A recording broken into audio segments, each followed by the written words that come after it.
അസ്സലാമു അലൈക്കും dear friends. എന്തൊക്കെ എല്ലാവർക്കും സുഖം തന്നെയല്ലേ? ഞങ്ങൾക്ക് ഇവിടെ സുഖം തന്നെ, അൽഹംദുലില്ലാ, കുഴപ്പമൊന്നുമില്ല. ഇപ്പോൾ കുറച്ച് ദിവസമായിട്ട് നല്ല മഴയാണല്ലോ അല്ലേ? ഇന്ന് നമ്മൾ നല്ലൊരു കിടിലൻ വിഭവമായിട്ടാണ് വന്നിരിക്കുന്നത്. ബീഫ് വെച്ചിട്ടാണ് ഉണ്ടാക്കുന്നത്. ഒരുപാട് നാളിത് കേടുകൂടാതെ സൂക്ഷിക്കാനും പറ്റും. നല്ല ടേസ്റ്റുമാണ് കഴിക്കാൻ, ഉണ്ടാക്കാനും ആണെങ്കിലും എളുപ്പമാണ്. ഒരുപാട് ചേരുവതിൻ്റെ ഒന്നും ആവശ്യമില്ല. അപ്പോൾ ഇതെങ്ങനെ ഉണ്ടാക്കണമെന്ന് കണ്ടു നോക്കിയാലോ? ഇതിൻ്റെ ഒന്നും മിസ്സാകാതിരിക്കാൻ വേണ്ടി നിങ്ങൾ വീഡിയോ ഒന്ന് മുഴുവനായിട്ടും സ്കിപ്പ് ചെയ്യാതെ ഒന്ന് കാണുക.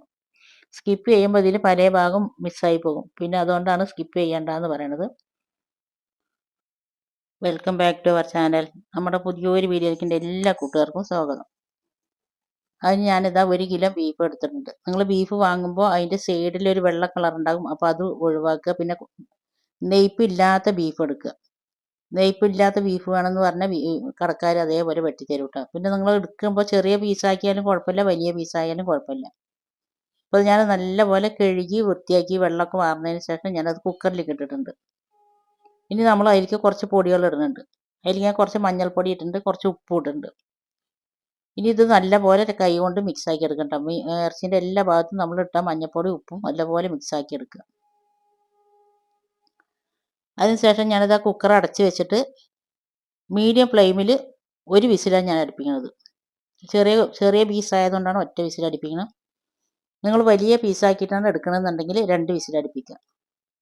നമ്മളിത് ഒരുപാട് വേവിക്കണില്ല.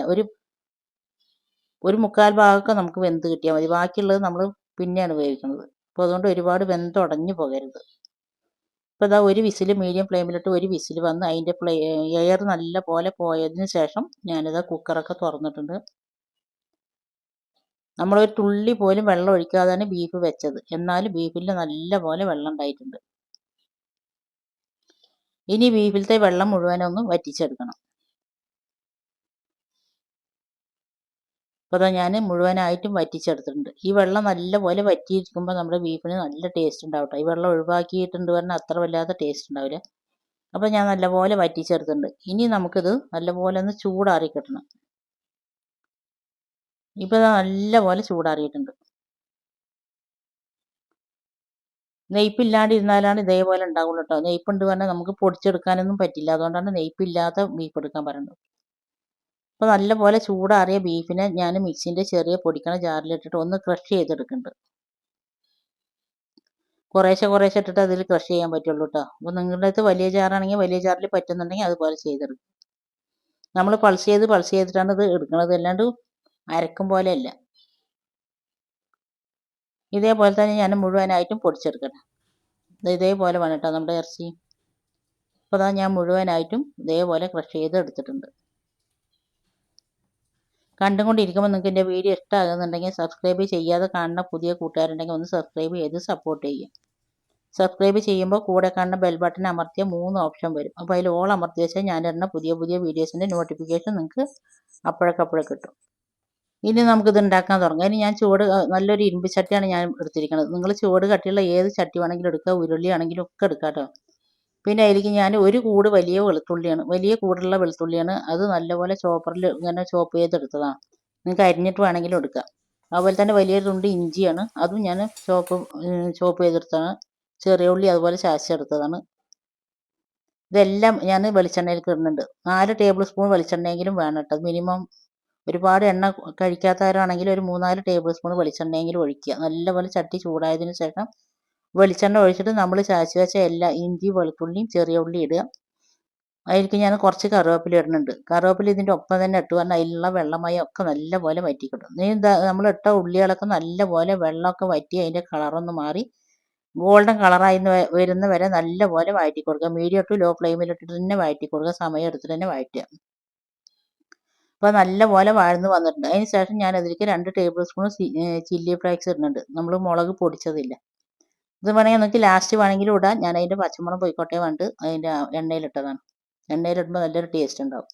പിന്നെ അതിലേക്ക് ഞാൻ 1 ടേബിൾ സ്പൂൺ മുളക് പൊടി ഇടുന്നുണ്ട്. 1 ടീസ്പൂൺ ഗരം മസാലയുടെ പൗഡർ ഇടുന്നുണ്ട്. ഈ പൊടികളുടെ പച്ചമണം പോകുന്നവരെ നല്ലപോലെ വഴറ്റി കൊടുക്കുക. നല്ലപോലെ വഴറ്റി പൊടികളുടെ പച്ചമണമൊക്കെ പോയതിന് ശേഷം നമ്മൾ ഉണ്ടാക്കി വെച്ച ബീഫ് മുഴുവനായിട്ട് ഞാൻ അതിലേക്ക് ഇടുന്നുണ്ട്. ഇത് മുമ്പൊക്കെ എൻ്റെ അമ്മ ഉണ്ടാക്കിയതാണ് കേട്ടോ. പണ്ടൊക്കെ ഫ്രിഡ്ജൊന്നുമില്ല. അപ്പോൾ വലിയ പെരുന്നാളിന് ഒരുപാട് ഇറച്ചിയൊക്കെ കിട്ടും. അപ്പോൾ അങ്ങനെ എടുത്തു വെക്കാൻ പറ്റില്ല. അപ്പോൾ നമുക്കിപ്പോൾ സൗകര്യം ഉണ്ടല്ലോ. ഇപ്പോൾ ബീഫ് എത്ര കിട്ടിയാലും നമുക്ക് ഫ്രിഡ്ജിൽ വെക്കാം. അതിന് സൗകര്യമില്ലാത്ത കാലത്ത് ഇതേപോലെ ബീഫ് കുറേയൊക്കെ ഇങ്ങനെ ഒന്ന് വേവിച്ചെടുത്തതിന് ശേഷം അമ്മിയിലിട്ട് നല്ലപോലെ കുത്തിപ്പൊടിക്കും. കുത്തിപ്പൊടിച്ചതിന് ശേഷം അത് അതേപോലെ കാട്ടി വെക്കും. എന്നിട്ട് ഒരു ചട്ടിയിലാക്കിയിട്ട് ഉറിയിലാണ് എടുത്ത് വെക്കുക. ഉറിയിലോ മഞ്ച അതൊക്കെയാണ് പണ്ട്. ഇനി ഇത് ബീഫ് നമ്മൾ ഇട്ടതിന് ശേഷം നല്ല ഹൈ ഫ്ലെയിമിൽ ഇട്ടിട്ട് തന്നെ നല്ല ഇതിങ്ങനെ ഇളക്കിയിട്ട് തന്നെ വരട്ടിയെടുക്കുക. അടിയിൽ പിടിക്കാതെ നോക്കുക. നല്ല പോലെ അത് മൊരിഞ്ഞ് വരണം. അതുവരെ വരട്ടിയെടുക്കുക. അതിൻ്റെ കളറൊന്ന് ചേഞ്ച് ആയിട്ട് വരും. അങ്ങനെ വരട്ടി എടുത്ത് വെക്കുന്ന സമയത്ത് നമുക്ക് ഒരുപാട് നാളിത് കേട് വരാതെ സൂക്ഷിക്കാനും പറ്റും. ഇത് ഗൾഫ് നാട്ടിലേക്ക് കൊടുത്തയക്കാനോ അല്ലെങ്കിൽ ജോലിക്ക് പോണവർക്കൊക്കെ അതുപോലെ ഒന്ന് ഉണ്ടാക്കി വെച്ചിട്ട് പറഞ്ഞാൽ പെട്ടെന്ന് കുട്ടികൾക്ക് കൊടുത്തയക്കാനും ജോലിക്ക് പോണവർക്കും ഒക്കെ കൊടുക്കാനും ഒക്കെ പറ്റും. ഇതിപ്പോൾ നമ്മൾക്കിത് നല്ല പോലെ ആയി വന്നിട്ട് ഇനി ഞാൻ ഫ്ലെയിം ഓഫാക്കുകയാണ്. ഇത് എടുത്ത് വെക്കണ ബോട്ടിലിൽ ഒരു തുള്ളി പോലും വെള്ളത്തിൻ്റെ അംശമില്ലാത്ത രൂപത്തിലാക്കി വെക്കുക. നമ്മളിത് ചെയ്യുമ്പോൾ ഇതിലും വെള്ളം ഉണ്ടാകരുത്. നല്ല പോലെ ചൂടാറിയതിന് ശേഷം നിങ്ങൾ എടുത്ത് വെച്ചിട്ട് പറഞ്ഞാൽ ഒരുപാട് നാളിത് കേട് വരാതെ സൂക്ഷിക്കുക കേട്ടോ. നല്ലൊരു ബോട്ടിലാക്കിയിട്ട് ഒന്ന് ഫ്രിഡ്ജിൽ വെച്ചാൽ മതി. കുറച്ച് ദിവസമൊക്കെ അത് പുറത്തിരിക്കും. പിന്നെ ഫ്രിഡ്ജിൽ വെച്ചാൽ മതി. എടുക്കുന്ന സമയത്തൊന്ന് നല്ലപോലെ ചൂടാക്കിയിട്ട് ഒന്ന് കഴിച്ചാൽ മതി. കിടിലൻ ടേസ്റ്റാണ്. ഇതിന് ചോറിൻ്റെ കൂടെ ആയാലും പലഹാരത്തിൻ്റെ കൂടെ ആയാലും ഒക്കെ കഴിക്കാനും പറ്റും. ഇതുപോലെ ഉണ്ടാക്കാത്തവരൊന്ന് ഉണ്ടാക്കി നോക്കുന്നുണ്ടെങ്കിൽ അതിൻ്റെ ഫീഡ്ബാക്ക് എന്തായാലും താഴെ കമൻറ്റ് ബോക്സിൽ അറിയിപ്പിക്കാം.